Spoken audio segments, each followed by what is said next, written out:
नमस्कार दोस्तों, स्वागत है आप सभी का हमारे इस चैनल भगवान लोक पर। दोस्तों, अगर आप भी अपनी लाइफ में कुछ नया सीखने की चाह रखते हैं तो इस चैनल को अभी सब्सक्राइब कर लें। आखिर क्या है इस दीपक की बाती के उपाय में जो 20 लाख लोग देख चुके हैं? इस उपाय को नमस्कार दोस्तों एक बार पूरी श्रद्धा के साथ कमेंट सेक्शन में लिखें।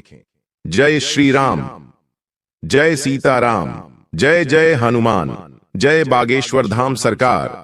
बागेश्वर धाम की कृपा आप पर अवश्य होगी।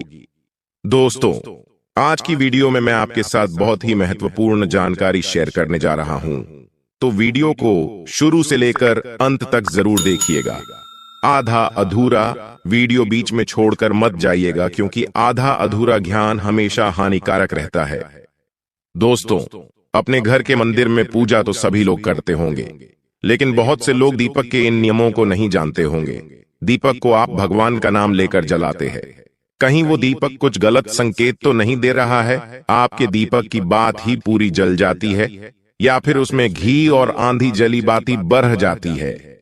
और कहीं आपके दीपक की बाती पर फूल तो नहीं बनता है? और दीपक की बाती पर फूल बन जाने का क्या मतलब होता है? तो क्या आप जानते हैं कि दीपक की बाती का पूरा जल जाना और बाढ़ जाना क्या संकेत देता है? कहीं आपके जीवन की परेशानियों की वजह आपके जलाए दीपक से तो नहीं जुड़ी है? आप पहले से जले हुए दीपक में तो बाती नहीं जलाते हैं। और दोस्तों, क्या आप भी बार बार एक ही दीपक में तो बाती नहीं जलाते हैं? अगर आप भी ये गलतियां करते हैं तो आपको जानकर हैरानी होगी कि आपने पूजा के मंदिर में दीपक जलाते समय यह गलतियां कर दी, तो इसके परिणाम हमें भुगतना ही होंगे। दीपक की बाती का पूरा जल जाना भी अलग अलग संकेत देता है, जो हमारे लिए जानना बहुत जरूरी है। तो इन्हीं सब बातों को जानने के लिए वीडियो में आखिर तक हमारे साथ बने रहिए। स्वागत आपका एक बार फिर से हमारे चैनल पर। आगे बढ़ाने से पहले वीडियो को लाइक जरूर कर दें, जिससे कि श्री बागेश्वर बालाजी धाम की कृपा सदैव बनी रहे। तो दोस्तों, चलिए जानते दीपक के रहस्य और संकेतों के बारे में। दोस्तों, अगर आप दीपक जलाते हैं तो दीपक एकदम से ज्यादा जलने लगता है, या दीपक बुझ जाता है, या पूरा जल जाता है और उसमें फूल बन जाता है, तो इनके अलग अलग नकारात्मक और सकारात्मक परिणाम होते हैं। तो सबसे पहले ये जान लेते हैं कि अगर हमारे दीपक में फूल बन रहा है तो इसका सीधा मतलब क्या होता है। दोस्तों, दीपक में फूल बनना मतलब भगवान ने हमारी प्रार्थना स्वीकार कर ली है और हमारी पूजा से प्रसन्न है। इसका संकेत दिया बाती में बने हुए फूल के माध्यम से देते हैं। दोस्तों, अगर आपके घर में दिव्य शक्तियां मौजूद हैं और आपके साथ साथ वह भी ईश्वर की पूजा में अपना ध्यान लगाती है, तो आपके दीपक की बाती में एक से ज्यादा फूल बनते हैं, और कभी कभी तो साक्षात देवी देवता का रूप भी दिखने लगता है। तो अगर आपके दीपक में फूल बन रहा है तो आप सच में भाग्यशाली हैं। और इसी के साथ दीपक जलाने के कुछ खास नियम भी आपको जरूर पता होना चाहिए। तो चलिए बात करते हैं कुछ नियमों की। दोस्तों, अगर आप भी पहले से जले हुए दीपक में ज्योति लगाते हैं या पहले से जले हुए दीपक में बाती उसी में रखकर जला देते हैं, तो ऐसा करने से भगवान आपसे प्रसन्न होने की बजाय आपसे नाराज हो जाते हैं और आपको बहुत भयानक परिणाम देखने को मिल सकते हैं। इससे आपके बनते हुए काम बिगड़ने लगते हैं और आपकी तिजोरी का धन खर्च होने लगता है और आपके धन आने के सारे रास्ते भी बंद हो जाते हैं। तो आप हमेशा यह ध्यान रखें कि जब भी आप दीपक जलाए, आप हमेशा साफ सुथरे दीपक का इस्तेमाल करें। इसी के साथ कुछ लोगों की आदत होती है कि वह हर थोड़े दिन बाद अपने दीपक को बदल देते हैं। तो इस प्रकार गुरुजी का कहना है कि अगर आप जिस दीपक में पूजा करते हैं तो आपको उस दीपक को बदलना नहीं चाहिए, क्योंकि बार बार भगवान के सामने उसी दीपक में ज्योति लगती है तो वह दीपक सिद्ध हो जाता है और उसमें सभी देवी देवताओं की शक्ति भी आ जाती है। और साथ ही आप जब भी दीपक जलाते हैं तो आपका तन और मन दोनों पवित्र हो जाता है। तो आप हर रोज उस दीपक को साफ कीजिए, फिर उसमें बाती रखकर जलाए। आप जितनी बार भी दीपक जलाए उतनी बार उस दीपक को साफ करके बाती जलाए। लेकिन अगर आप गलती से भी उसको बदलते हैं तो आपकी तरक्की में रुकावट आ जाती है। तो गुरुजी का कहना है कि आप अपने दीपक को कभी मत बदलिए। लगातार 10 साल 20 साल तक आप उसी दीपक में दीपक जलाए और अपने दीपक को सिद्ध हो जाने दीजिए।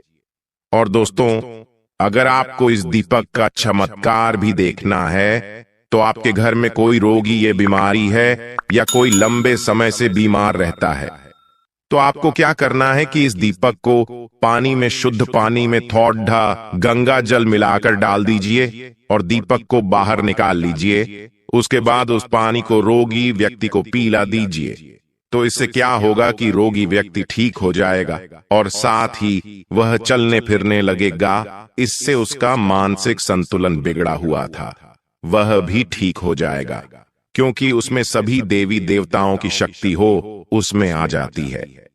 तो चलिए अब बात करते दूसरे उपाय की। अगर आपके घर में किसी को नजर बार बार लगती हो या उसको कोई बुरी नजर लगी हुई हो, साथ ही आपके व्यापार को भी किसी की नजर लगी हो, आपका धंधा अच्छे से नहीं चल रहा हो, तो भी आप इस दीपक को तांबे के बर्तन में पानी में भिगोकर डाल दीजिए। रात भर के लिए छोड़ दीजिए। अगले दिन सुबह पानी का छिड़काव अपने पूरे घर में और अपने दुकान में कीजिए। ऐसा करने से आपको अच्छे परिणाम दिखाई देंगे, क्योंकि जब हम लगातार एक ही वस्तु का प्रयोग अपनी पूजा में करते हैं तो वस्तु शुद्ध हो जाती है। भगवान की पूजा होती है, वह भी उस वस्तु में समा जाती है। कभी भी अपने मंदिर के दीपक को बदलने की गलती ना करें।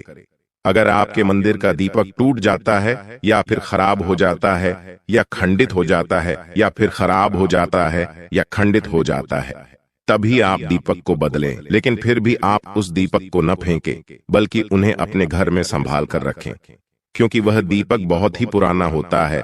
उसमें सिद्ध किया हुआ दीपक की शक्ति आ जाती है, उसमें सकारात्मक ऊर्जा भी उस दीपक में आ जाती है। तो चलिए दोस्तों, अब बात करते अगर आपके दीपक में घी बच जाता है तो इसका क्या परिणाम होता है। तो सबसे पहले यह देखें कि अगर आप किसी भी पेट डीएच पौधे की पूजा कर रहे हैं, उस पूजा में जलाया हुआ दीपक पूरा नहीं जलता या फिर उसमें घी बच जाता है, तो इससे आपके घर में बीमारियां घर बना लेती हैं। ये बीमारी के संकेत होते हैं और ये बीमारी कभी भी आपका पीछा नहीं छोड़ेगी।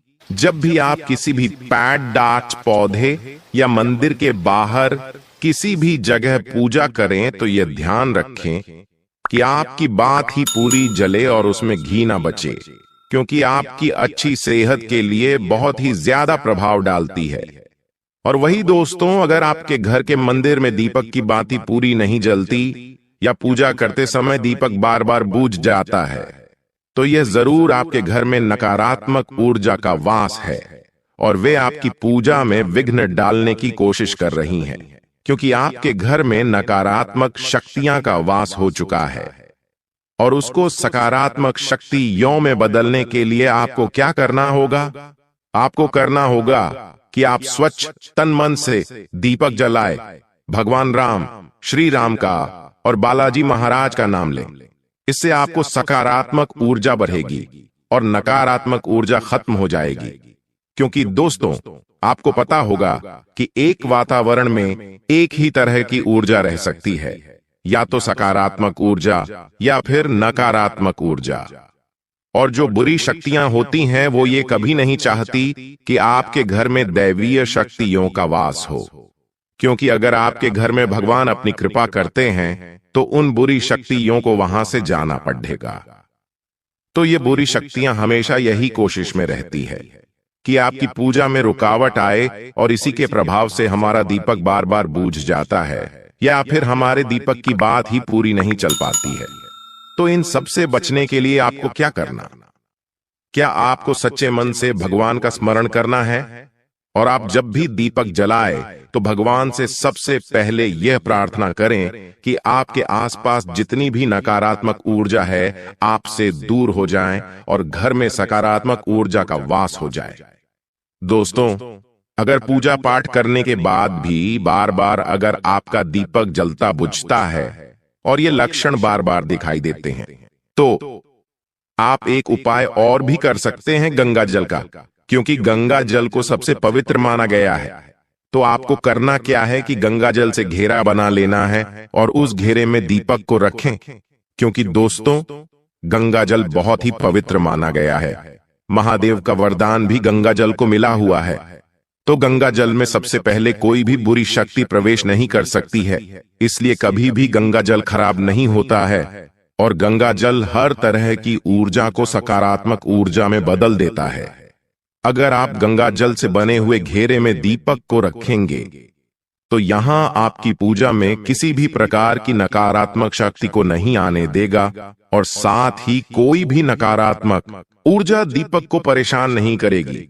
तो दोस्तों आज के वीडियो में बस इतना ही। वीडियो आपको कैसी लगी कमेंट बॉक्स में जरूर बताइएगा, और साथ ही अपने यारों रिश्तेदारों के साथ वीडियो को शेयर करना ना भूलें, ताकि वे भी जान सकें, पहचान सकें, और वे भी अपने दीपक के लक्षण के बारे में, संकेतों के बारे में जान सके। तो दोस्तों कमेंट में जय श्री राम जरूर लिख दीजिएगा। साथ ही हमारे वीडियो को लाइक करके चैनल को सब्सक्राइब करना ना भूले। अपने अगले वीडियो में, तब तक के लिए धन्यवाद। जय श्री राम।